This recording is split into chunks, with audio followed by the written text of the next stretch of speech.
A very good evening and welcome to ICU TV's main news. We now take a look at the stories making headlines.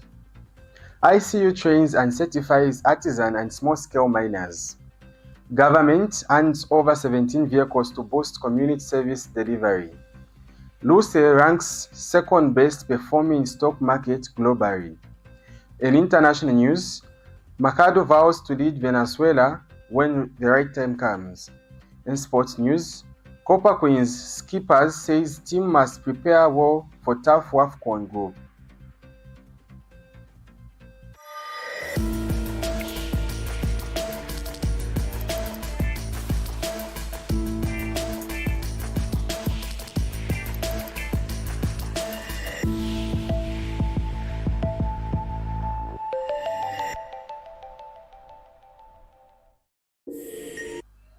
With the news with the news in details, my name is Peter Jameson Ingerelwa. The Information and Communications University, ICU, in partnership with the Zambia Research Development Center, ZRDC, today certified a cohort of artisan and small-scale miners who completed a specialized training program aimed at improving safety, sustainability, and compliance in the mining sector.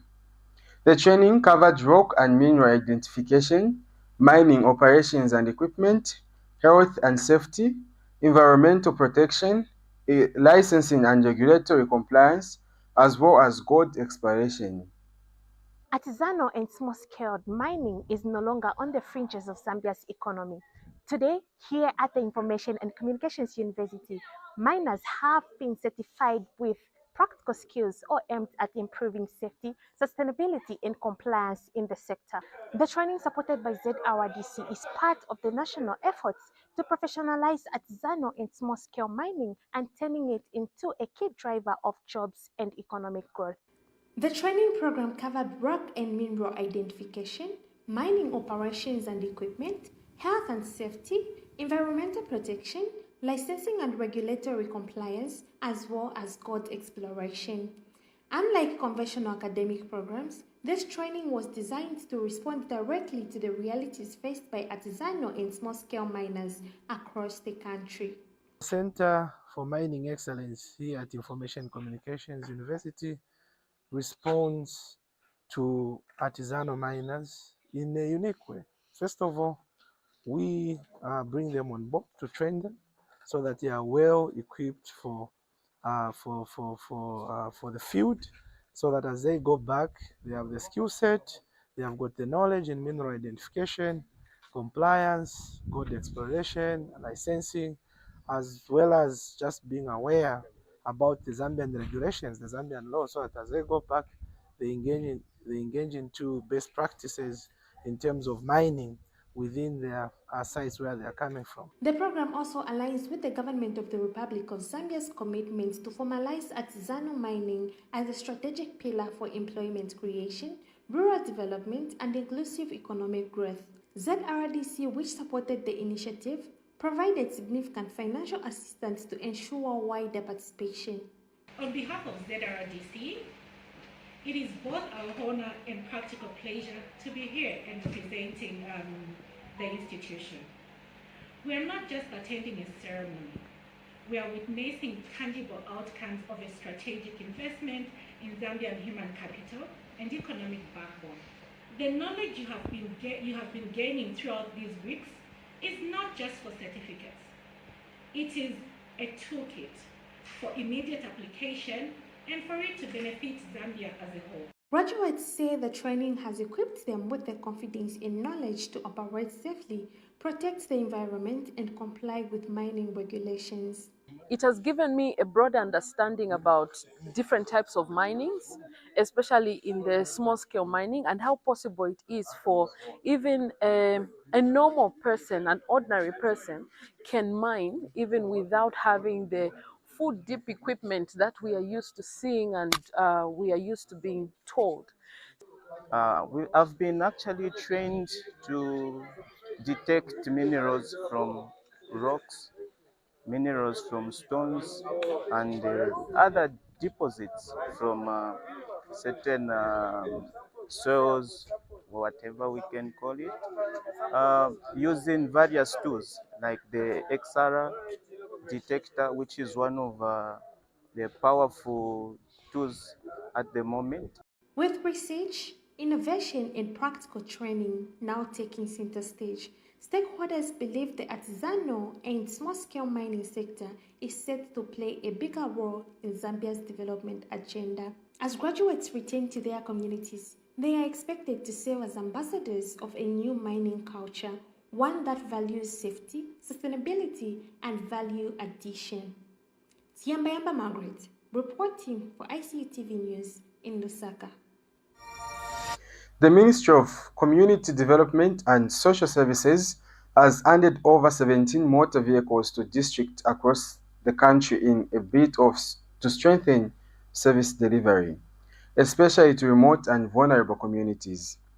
The vehicles, valued at over 47 million kwacha, are expected to enhance project monitoring and improve government outreach at district level.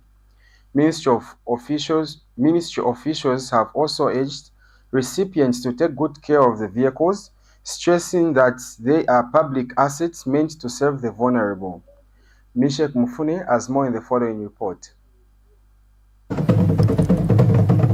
Ministry of Community Development and Social Services has today handed over 17 motor vehicles to districts across the country in a move aimed at strengthening service delivery, particularly to remote and vulnerable communities. Speaking during the handover ceremony in Lusaka, Minister of Community Development and Social Services, Honorable Doreen Mwamba, said the vehicles will enhance the ministry's capacity to monitor projects, respond quickly to community needs, and ensure inclusive development. Today we are gathered here for a very special occasion, for the official handover of 17 vehicles to 17 districts across the country.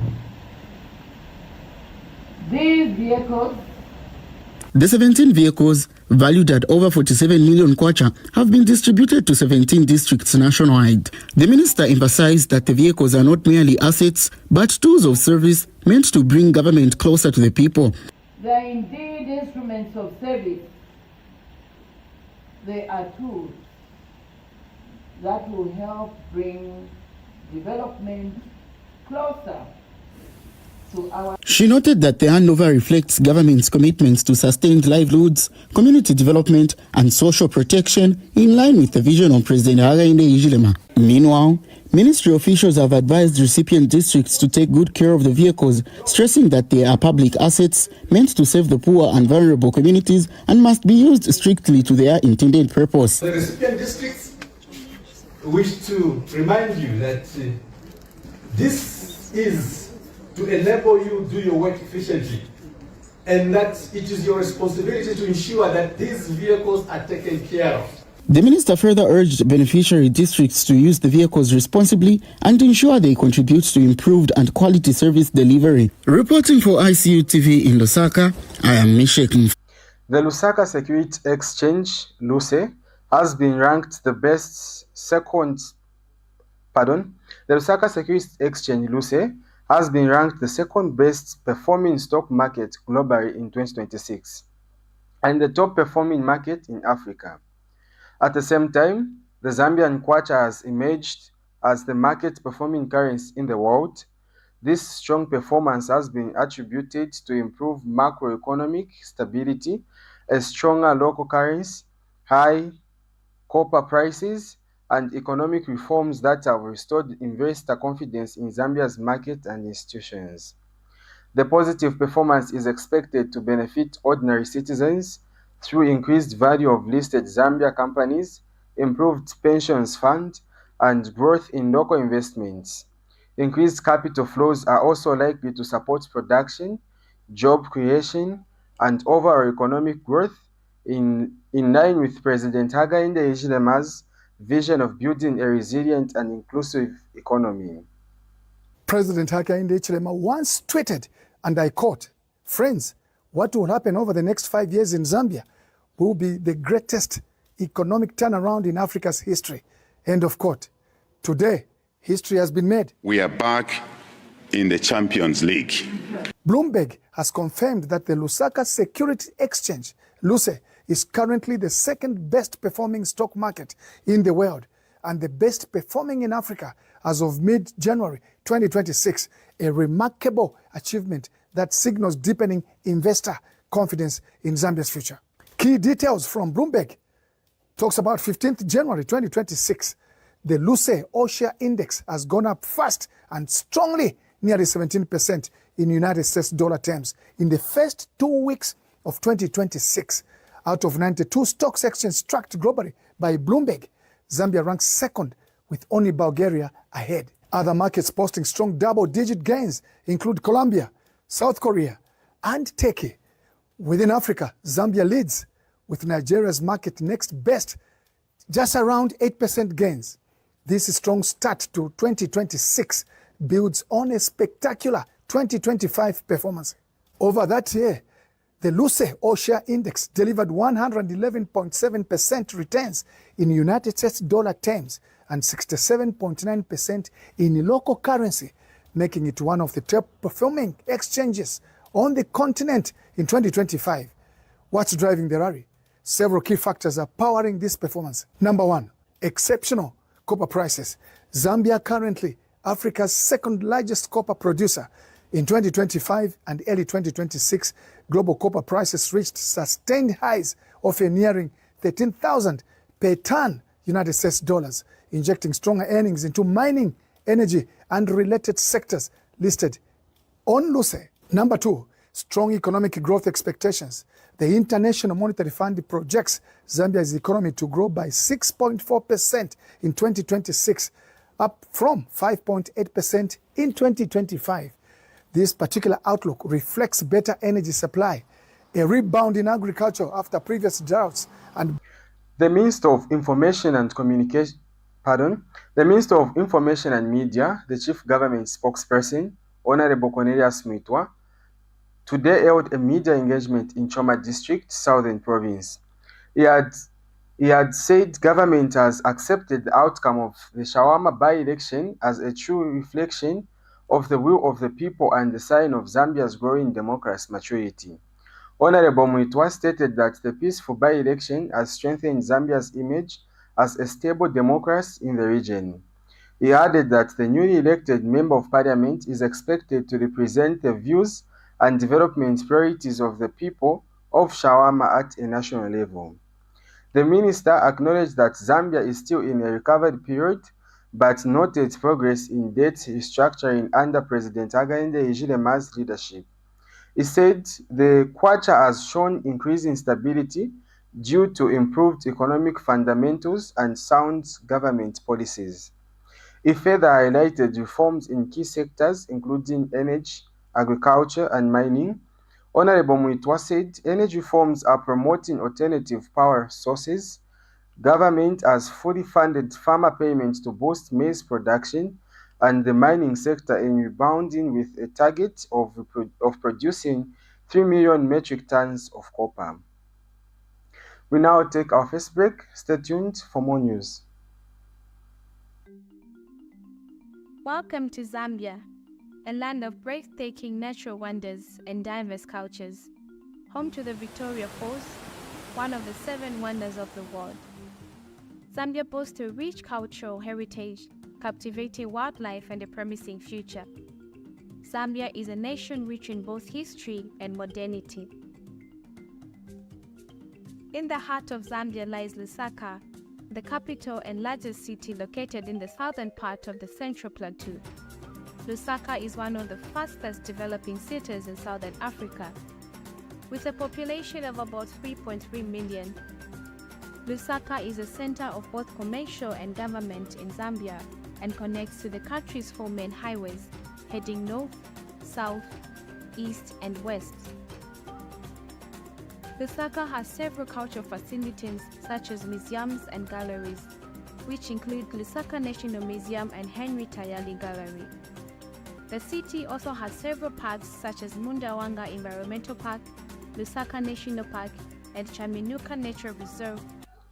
Welcome back. We are now in our local stories. The Zambia Police Service in Serenje District has arrested 11 male suspected illegal immigrants believed to be Ethiopian nationals during an intelligence-led operation carried out in Davara area. The arrests followed reports that some motorists were avoiding the Indavara security checkpoint by using illegal routes. Police patrols were deployed in the area, leading to the interception of suspected vehicles and the apprehension of the suspects, who are currently in custody as investigations continue in collaboration with the Department of Migration.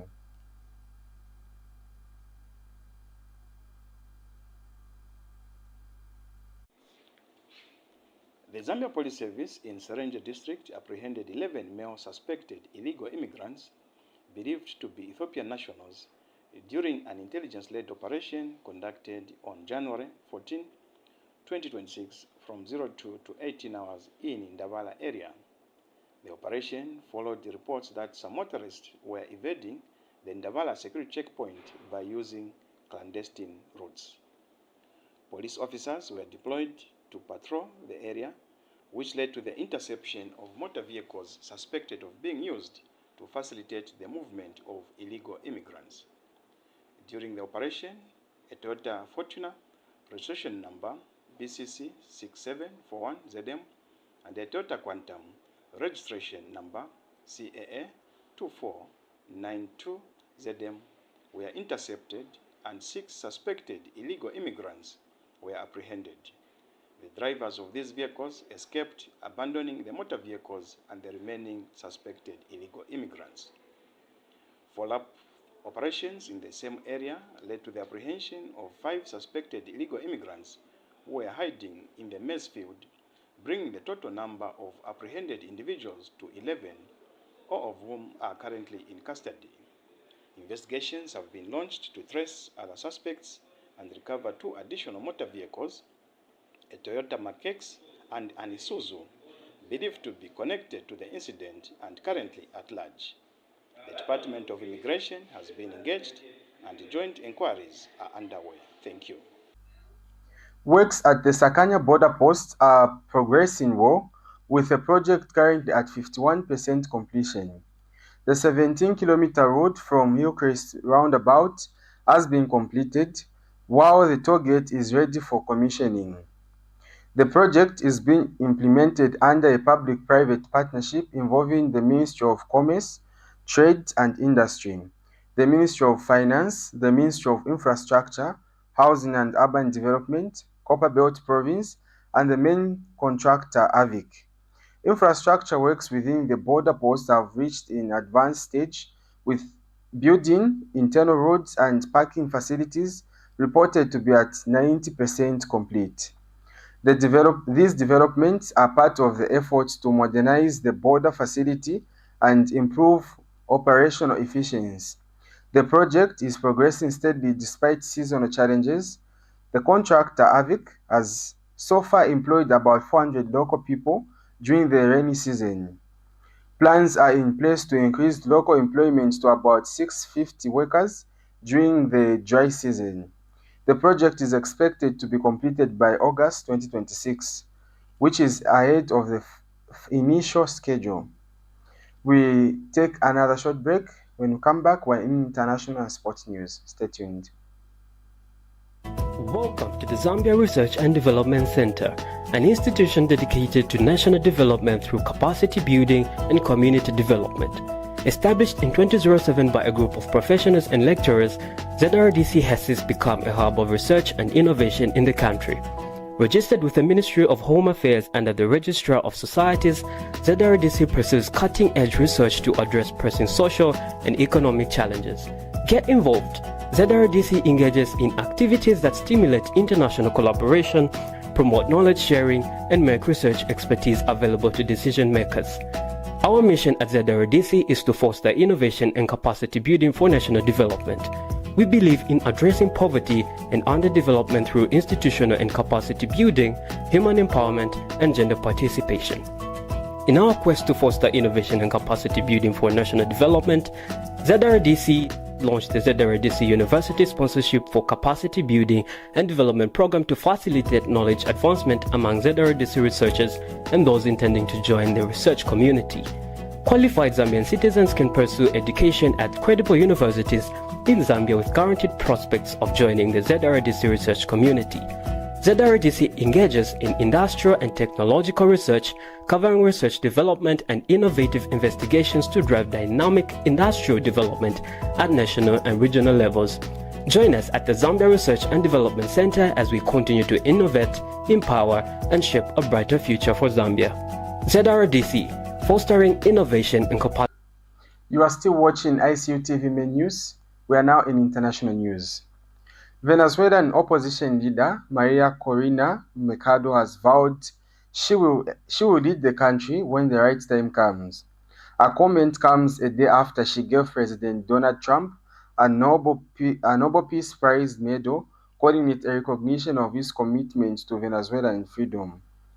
The U.S. seized Venezuela's President Nicolas Maduro in Caracas on 3rd of January and moved him to New York to face various drugs and weapons charges.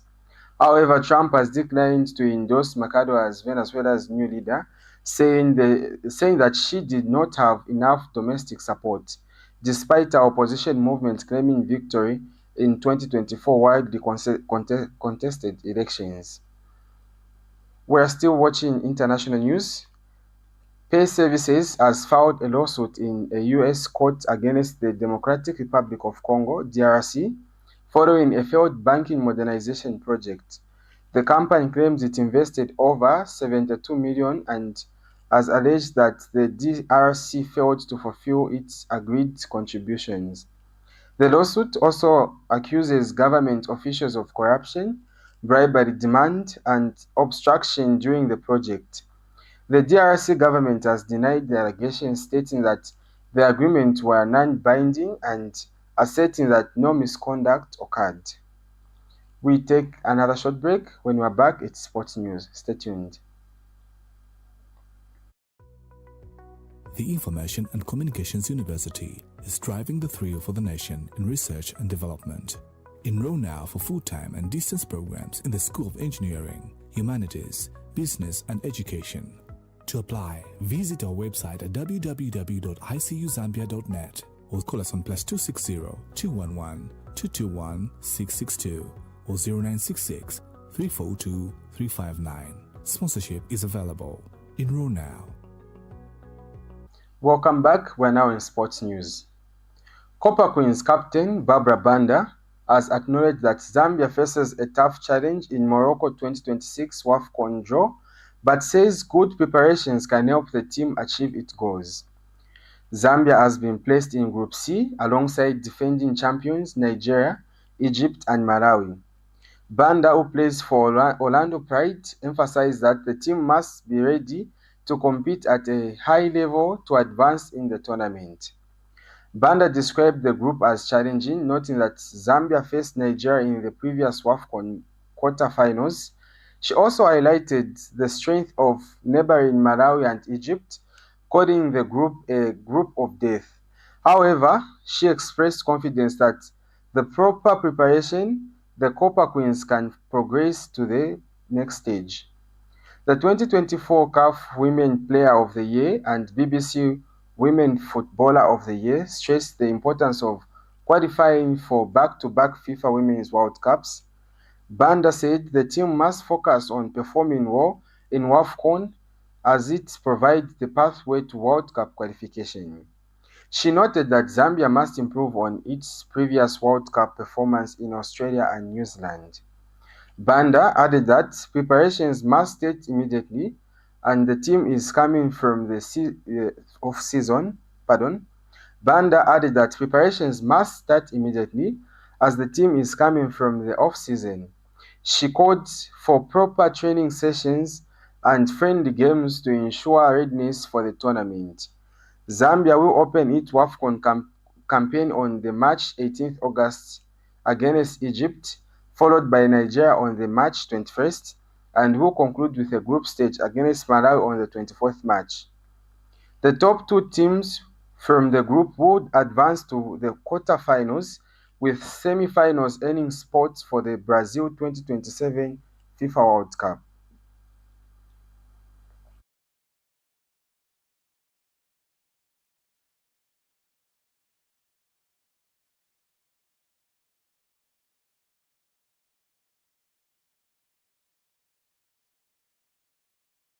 And that sports item brings us to the end of our main news. But before we go, we take a quick recap of the stories making headlines. ICU trains and certify artisan and small-scale miners. Government hands over 17 vehicles to boost community service delivery. Luse ranks second best performing stock market globally. In international news, Machado vows to lead Venezuela when the right time comes. In sports news, Copper Queens Skypers says team must prepare well to tough Wafcon group. Thank you very much for watching ICU TV Main News. Stay tuned on our Facebook page